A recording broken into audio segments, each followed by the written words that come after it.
No, wait a second. We have an actual doctor on the set with us. Let's hear what she has to say. Dr. Purvi Parikh of the Allergy and Asthma Network is here, an immunologist by profession. Okay, look, I don't mean to dump you in the middle of this argument, but you are a doctor. You know what you're talking about.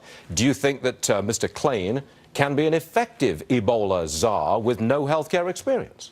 Well, to be honest, I'm just learning right now that he was even nominated to be the Ebola czar.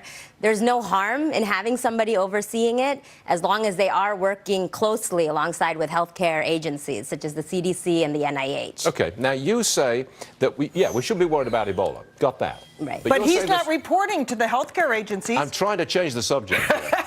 Okay, this good doctor came on this show to talk about something completely different. We just ambushed her, okay? Now, be reasonable here. Sorry about the ambush. No. You think there's something more concerning other than Ebola, and that is the flu? Yes, that is correct. Is it that serious? Ebola will kill you. The flu?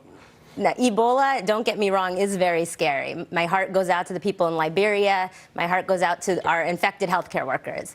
But the flu, even though it's not as new or trendy in the news media today, is equally potent. Just last year, 108 children died of the flu. That's children alone. The week before last was 200 positive cases. That's just in 1 week. I don't want to be sounding cruel or harsh, but were the children who died already at risk because they had asthma or some other breathing difficulty or the other health problem? Correct. So obviously a more at-risk population is more susceptible. But just to give you an idea of the at-risk population, the asthmatics I treat, we have 19 million adult asthmatics and 8 million children asthmatics in this country alone. So that is multiplying our Ebola victims by the millions, millions. Is the flu airborne? It is, and it is much more contagious than Ebola. I know there's concern about air travel and flying, but you're much more likely to catch the flu on an airplane than Ebola. Here's the difference, though. We've all had the flu. None of us have had Ebola, and that's why we're afraid of something, the fear of the unknown. Correct, and it's a legitimate fear. It is a very scary virus, but the thing is, for all of us that have had the flu, yes, it's a week out from work, we feel miserable. But for my patients, who I see on a daily basis, it gets them in the hospital, it kills them. Okay. I don't have a flu shot. I've never had a flu shot. Right. Am I public enemy number one? More or less, no. No, because the thing that people have to understand about vaccinations is you're not just protecting yourself. You're protecting those 19 million adults, those 8 million children.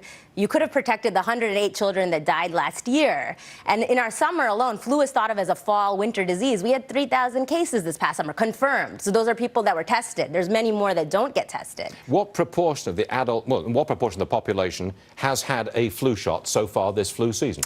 This flu season, I don't have that statistic of how many have. Last flu season, last year then? Last flu season, I think it was close to only 50 to 60%. And many were unprotected because of that. 50 to 60%. I'm still surprised that actually, what was that again? What was 46%? I think we got the official number. 46%. So roughly half. I'm surprised. You know I would have thought it would have been. The problem, it's the same as this Ebola story, though, Doctor, is that they say, well, there's the Hong Kong flu. Nope, that was last year. This strain this year. And you get into these strains. And, you know, so you take your chances and say, hopefully I got the flu shot, but will it protect me from the strain this year? Right. Well, there's no way to know. You know, the flu virus itself goes through small shifts, but they make the vaccine with the knowledge that they have from previous flu seasons. So it's better to have partial protection than no protection at all. Is it 100% effective? It's not. It's not 100% because we don't know which way the virus will mutate. The percentages vary also year to year.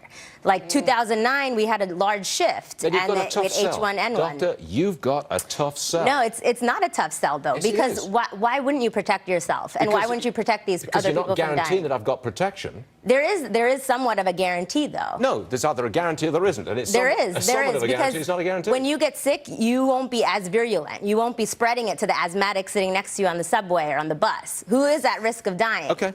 All right. No, look, Doctor, you made a good point, and I'm sorry we ambushed you about the Tsar. That's all right. Come and see us again, okay? Dr. Purvi Parikh, thank you very much. Thank you so much for having me.